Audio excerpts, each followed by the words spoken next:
Alexa, play Another One Bites the Dust, Transfer Portal Edition. Our Locked On Gamecocks, your daily podcast on the South Carolina Gamecocks, part of the Locked On Podcast Network, your team every day.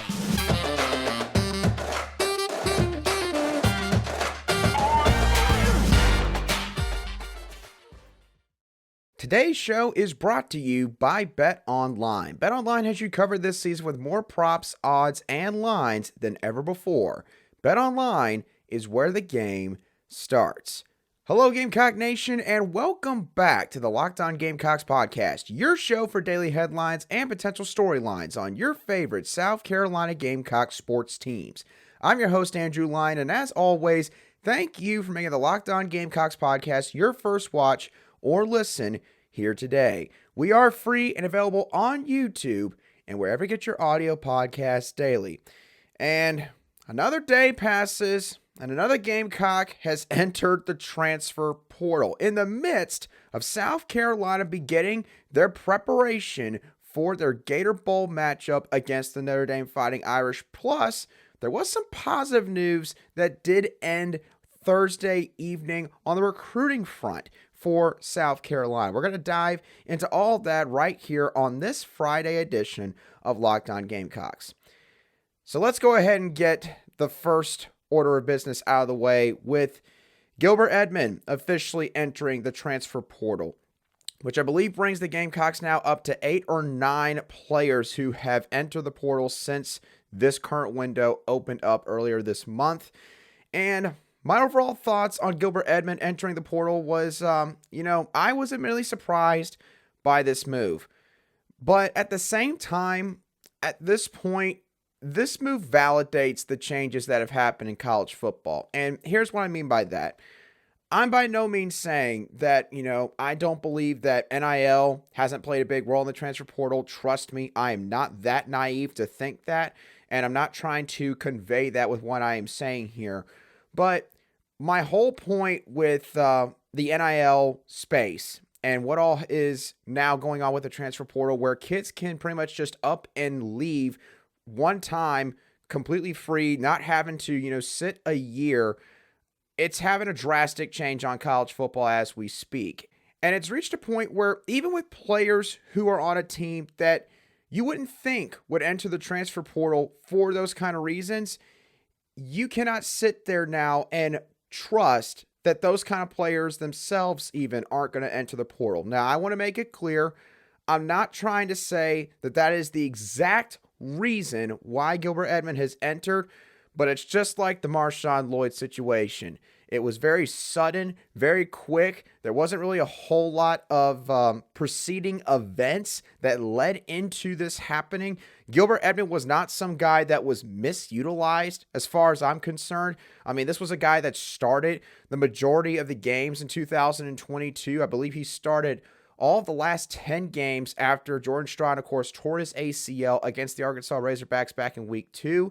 And as I'm going to get into in just a couple minutes, Gilber Edmond, in my opinion, had a pretty solid season. I'm not going to sit here and make it out like, Gilber Edmond, you can't find another guy like him out there. I'm not going to sit there and say that.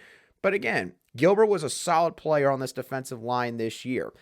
And the thing is, I enjoyed getting to see Gilber Edmond speak to the media because with how this guy talked and interacted with people, at least in that kind of setting, you got the feeling that Gilber Edmond is a really good guy. He's a really intelligent football player. And as far as I can tell from the outside looking in, this is also a guy that is a really good teammate. He is someone that really takes the game of football seriously.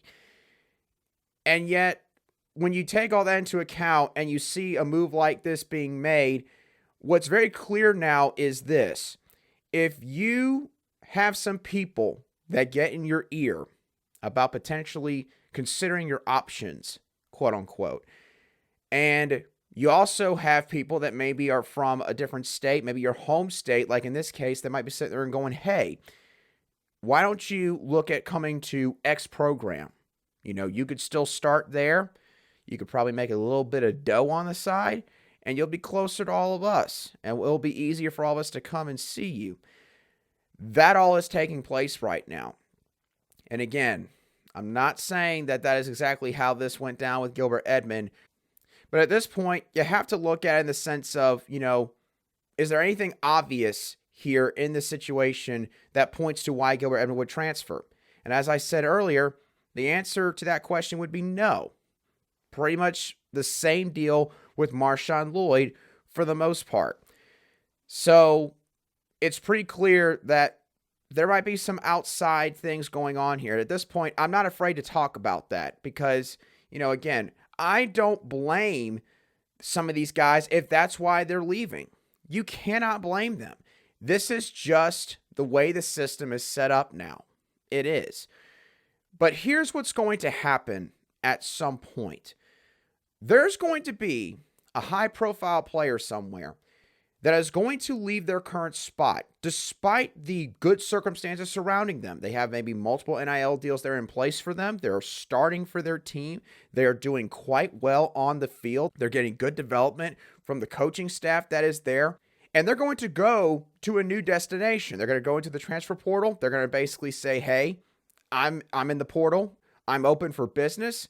And I want to get paid. And I, of course, want to be able to start all that good stuff. And they're going to go to a new school. And over time, at their new spot, the drastic changes that's going to take place in other areas that they do not seem to consider in the moment are going to eventually outweigh the reasons why the player transferred in the first place, a la NIL. And what I'm talking about there is, look, when these guys are going to a new school, here's the stuff that doesn't get talked about. You got a whole new coaching staff that you now got to get to know, that you're going to be playing for. You got an entirely different scheme potentially that you're going to be playing in. Is that scheme going to be good for your play style? Is it going to play for your strengths? What about some of the new teammates? You got to form whole new bonds for the most part with some of these teams. You might know some guys on that squad. Maybe that's part of the reason why you're there in the first place, but you're not going to know the majority of those guys like you did the guys that were on your old squad. You're playing in a new environment. At some point, there's going to be some high-profile players that are going to make this kind of decision. They're going to go somewhere else. And within the first couple of weeks, maybe a fall camp or maybe the first couple of games, they're going to sit there and go, I made a horrific mistake. This was not worth it. It really and truthfully wasn't worth it. It's going to happen at some point. It really and truthfully is. And it's sad because you do not want to see one of these college kids go through something like that. But it seems like the only way that some of these kids are going to really start to understand that is by an event like that happening to a star player, where it's like they probably would have been a first-round pick at their current destination, but then they chased something at a different school, they went there, and then all of a sudden, things didn't work out in their favor. And now you look at the NFL draft, and maybe instead of a first-round pick, they're now viewed as a day 3 pick. It's going to happen at some point. And again, I want to make it clear. I'm not saying that that's completely the reason why Gilbert Edmond left, but we got to be honest with ourselves at this point. Something like that happening, I think it's pretty easy to narrow down what might be going on behind the scenes there.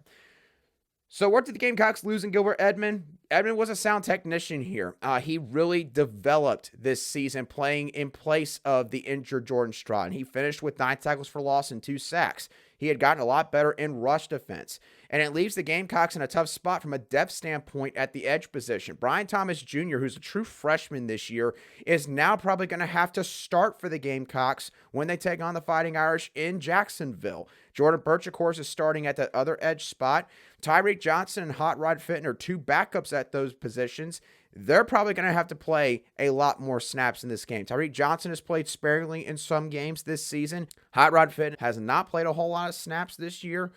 It's going to be interesting to see how the coaches game plan around this, because they are facing one of the best left tackles in all college football in Joe Alt from Notre Dame in this matchup. And I don't know if you want to put a true freshman in Brian Thomas Jr., who I think is a little shy of 250 pounds, against Joe Alt right there. So you might see Jordan Birch get moved from the left side of the defensive line over to the right side. There's going to be a whole menagerie of decisions that are going to have to be made by this defensive coaching staff. But we'll, of course, see what all happens with that as they get closer to the Gator Bowl.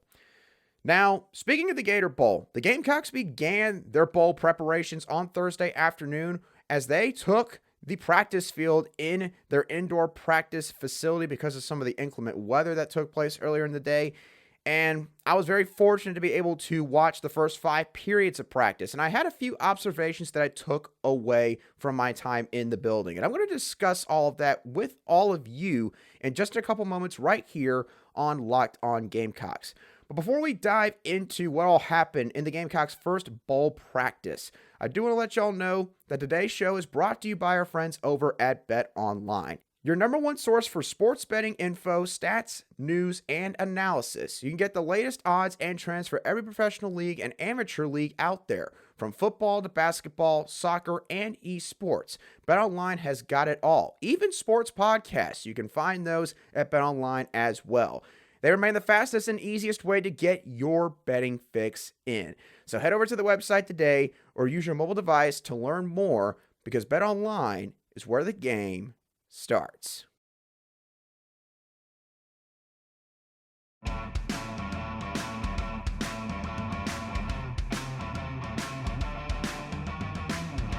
Welcome back to this Friday edition of the Locked On Gamecocks podcast, where we cover your South Carolina Gamecocks every single day. I want to thank y'all once again for making Locked On Gamecocks your first watch or listen here today. For your next watch or listen, I would like for you to go check out the Locked On Sports Today podcast, where the biggest stories of the day, instant reactions, big game recaps, and the take of the day all take place. The Locked On Sports Today podcast is available on the Odyssey app, YouTube, and wherever you get your audio podcasts daily.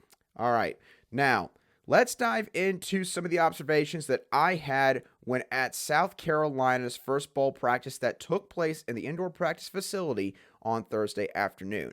And admittedly, pretty much all my observations came from the offensive side of the ball, because the defensive side of the ball, there really wasn't a whole lot of takeaways from what I was seeing. There wasn't really any guys besides those who are going to the NFL in Zach Pickens, Darius Rush, and I believe Cam Smith. Those guys weren't there, but that's kind of be expected in my eyes. Cam Smith hasn't officially announced that he's opting out of the Gator Bowl, but again, I think he already signed with an agent, so I kind of just had to assume that just based on the writing on the wall, he probably would not play in the bowl game. Other than those 3 guys, I didn't see really anybody that was notably absent from the defensive side of the ball. The same could not be said, however, for the offensive side of the ball. The Gamecocks were missing multiple players in the building on Thursday afternoon. Receivers like Antwane Wells Jr., Jalen Brooks, and Josh Vann, they were not there. Offensive lineman Dylan Wonnum was not there, and Lovasea Carroll at the running back spot was not there on Thursday afternoon. Now, I will say, before some of y'all freak out, some of y'all think, oh my gosh, we're about to lose even more players to the portal or to the NFL draft. Just, first of all, calm down. Do not freak out. I can say this, there has been some rumblings that have since trickled out from this practice that Antwane Wells apparently was actually trying to get back to South Carolina, ran into some issue with his car, some transportation problems there that pretty much prevented him from being able to get back in time for South Carolina's first bowl practice. So do not worry about Antwane Wells. I don't think that there's anything real serious going on there. So you can breathe a sigh of relief in that regard. Now, I have to admit, I cannot explain completely why the other players were not there in the building on Thursday afternoon. Josh Vann, obviously, you could probably just point to the sprained knee injury that he suffered against the Clemson Tigers back in the Palmetto Bowl in late November. So, of course, he probably was not going to be a participant in practice either way. He might be getting some medical work done in a different part of the building or maybe somewhere else. Or maybe he had just gotten his work done earlier in the day and he was just taking some time to rest up and be with his family. So that could have been an easy reason why he wasn't there. Can't explain Jalen Brooks, Dylan Wonnum, and Lovasea Carroll. I can't, admittedly. So we'll see if any more information sprinkles out about those 3 players over the coming days. Now, when looking at the individual drills, a couple positions that I was very interested to watch in the open portion of practice was running back and tight end, because obviously the Gamecocks have lost some pretty key players at both of those spots. At running back, of course, Marshawn Lloyd has officially entered the transfer portal and looks like he's pretty much gone either way. And while watching the individual drills from the running back position, Juju McDowell seemed to be taking a lot of the running back one, if you want to call it that, snaps in those drills. Dante Miller was the second running back right behind him, with Rashad Amos coming in right after him. Now, you might be sitting there and wondering, well, what about Christian Beal-Smith? Where is he coming to the fold? Christian Beal-Smith was a full participant in practice. Now, Christian Beal-Smith has obviously been dealing with a bad nagging ankle injury throughout the entirety of the 2022 season, from all the way back in fall camp. He was in practice. His right ankle was heavily bandaged and taped up, but when watching him in some of these individual drills, he looked pretty quick on his feet, and he also looked really good coming in and out of his cuts. So Christian Beal-Smith, I think, looks a lot healthier than he probably was near the end of the regular season. So obviously it's a good sign for South Carolina, because they are going to need him without a doubt in the Gator Bowl against Notre Dame. Now, at the tight end position, Nate Atkins, obviously he's going to be tight end number one. He'll probably get moved around literally all over the place in the backfield as an H-back, as a running back, or in that running back spot as a potential pass protector, and probably in line with the offensive line.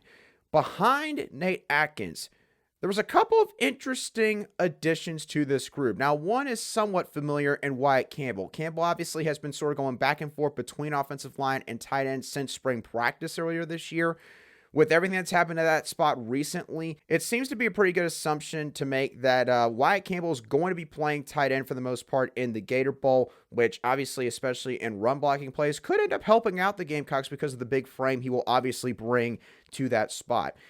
Another person that was a part of this group in Another person that was a part of the tight end group in individual work, and one that quite honestly I wasn't expecting, was running back DJ Twitty. Now, DJ Twitty, if you recall, was a graduate transfer, I believe, from an FCS school this past off season. It might have even been from East Tennessee State, kind of like Nate Atkins. But DJ Twitty, he does offer a really big, stocky frame. I believe he's around 6 foot, 6'1", and definitely over 200 and probably 10, 15 pounds.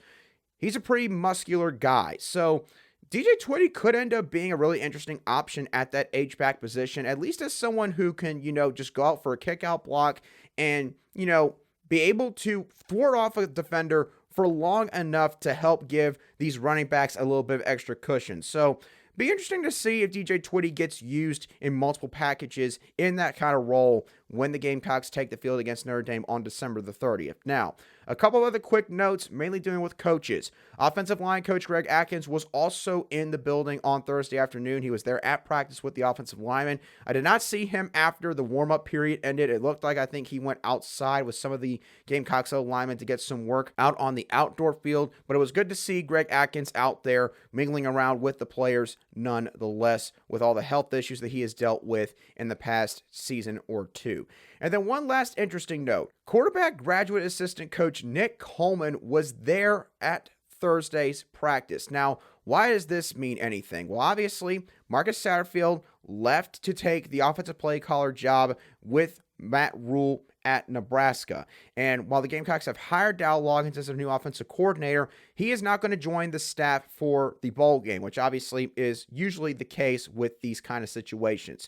So somebody's got to fill in the role of being the quarterback coach. And obviously, you might think that Zeb Nolan could potentially be that guy because he's played the position, he knows that playbook really well, and he could maybe help carry over some of the success from the last 2 weeks into this bowl game by being the coach at that spot.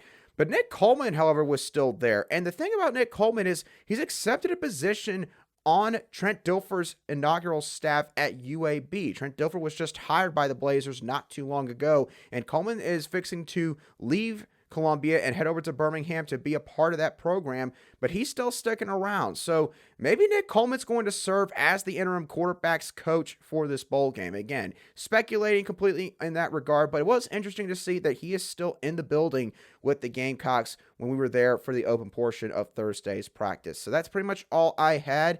And none of the other practices in Columbia are going to be open to the public or open to the media in any way, shape, or form. We will have some interviews coming up after some of these practices next week between Tuesday and Thursday before the Gamecocks eventually will leave for Jacksonville around Christmas time. Now, obviously, South Carolina fans have probably felt like the last couple weeks have just been a series of gut punches in terms of the guys that have left the program, the way in which a couple of these guys have left the program, the fact that, the offensive coordinator hire took at least a decent amount of time, and fans are wanting some really, really good news to lean on heading into the next day. Well, Shane Beamer gave Gamecock fans good reason for that late on Thursday evening as he tweeted out 2 welcome homes. Who could the welcome homes be? We're going to try to decipher through all of that in just a couple moments right here on Locked On Gamecocks. But before we touch on that, I do want to let y'all know that today's show is also brought to you by our friends at the NHTSA, or National Highway Traffic Safety Administration. Now, obviously, throughout football season, you've probably done a lot of tailgating, which probably also means you've done a lot of drinking. And when you get to that point where you're ready to go on back home, you might think that you are going to call for a ride, but then decide that you're not too far away, so you're going to be okay because it's no big deal. Because, what's the worst that can happen? You get pulled over. Maybe your insurance goes up. Maybe you lose your license. Maybe you lose your job. Maybe you total your car, a car that you just bought within the last couple of years. Or even worse, way worse, you hurt or kill someone. Everyone knows the risk of driving drunk because the results are often tragic and deadly. However, that doesn't still prevent people from getting behind the wheel while under the influence. That's why police officers are out there right now looking for impaired drivers on our roads to save lives. So if you think you're okay to drive after a few too many drinks, think again. Play it safe and plan ahead to get a ride from a friend or an Uber. Anything but getting behind the wheel inebriated, because it only takes one mistake to change your life or someone else's forever. Drive sober or get pulled over.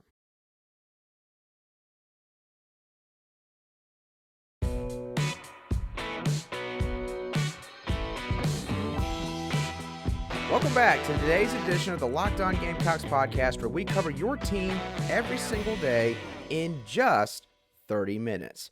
All right, so as I mentioned earlier, Shane Beamer tweeted out 2 different welcome home tweets on Thursday evening. So, of course, the first question that every single fan asks when these tweets are posted is, who could the commitments be?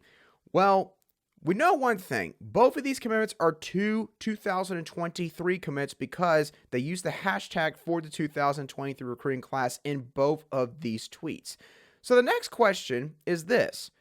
Are they 2023 high school prospects, or are they potentially 2023 transfer additions? I think that both of these commitments are transfers, and here's why. Firstly, I don't think there's any 2023 high school prospect right now that would fit the current situation of committing to South Carolina. Some people would maybe sit there and say, I think it's quarterback Lenore Sellers out of South Lawrence High School here in South Carolina. But the thing is, there's been a lot of discussion recently surrounding Lenore Sellers, and I think he's getting ready to play in the Shrine Bowl, which is sometime maybe this weekend upcoming. And there's been a lot of discussion about, is he going to stick with Syracuse or is he going to flip to South Carolina? And the thing is, Syracuse is not giving up this recruiting battle without a fight. They did lose offensive coordinator Robert Ane to NC State, but they did promote their quarterback coach, I believe Josh Beck is his name, to the offensive coordinator position. And from what I have seen in doing some of the reading on Lenore Sellers recently, him and Coach Beck up at Syracuse have a very, very close relationship from coach to player. So I have to admit, y'all, I don't know if it is a complete guarantee that the Gamecocks are going to get Lenore Sellers. And of course, I know that that would be a real blow in South Carolina fans' minds because Lenore Sellers, if you watch some of his film, it's easy to see pretty quickly that Lenore Sellers, he is a different guy at quarterback. This is a dude that if he gets developed and he has a couple of areas of his game refined at the collegiate level, this is an NFL talent. This is a guy that is a great athlete. He's got a great arm, can throw the ball on the run like it is nothing, and just needs to, quite honestly, be in a system that develops him more as a quarterback and not put him in high-risk situations constantly by using his legs as much as, of course, South Florence has. Granted, it's high school ball compared to college ball. But getting back to the original point, I don't think it's in the Norris Sellers right now. I think if the Norris Sellers was going to make a decision to maybe flip to South Carolina, it could carry out all the way to the February signing day period. So we'll see if it's the Norris Sellers. I just don't think it is. Now, Oluwaseun Babalade and Nicholas Harbor are a couple of other prospects the Gamecocks have pursued to a great extent. Of course, Babalade decommitted from South Carolina earlier this weekend.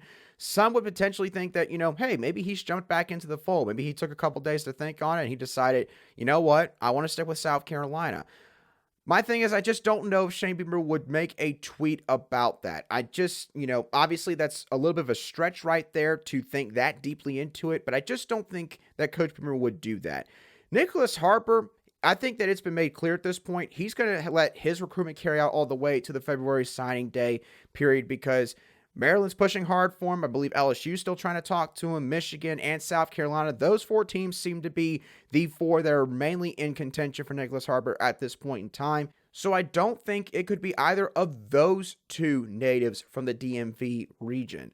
And then the only other, possible high school or JUCO prospect that could be one of the two welcome homes here would be defensive tackle Elijah Davis. But the thing is, he just came off of a visit to Knoxville this past weekend or 2 weekends ago, and Elijah Davis seemed to have a pretty decent time up there in Knoxville. So that's not to say, of course, that South Carolina isn't going to get him at the end of the day. He is a South Carolina native, and the Gamecocks are going to need at least another defensive tackle in this class because they are losing Zach Pickens, and they are getting to a point where they're going to have a lot of upperclassmen at that spot for the next couple of years when you look at Tonka Hemingway about to be a senior. Alex Huntley is about to be a fourth-year player, I believe.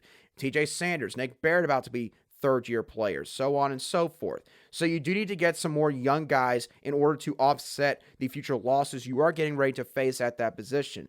Elijah Davis would definitely help out a great deal in that aspect. But again, I just don't think that he is one of the two commitments here just based off of some of the recent events with his recruitment.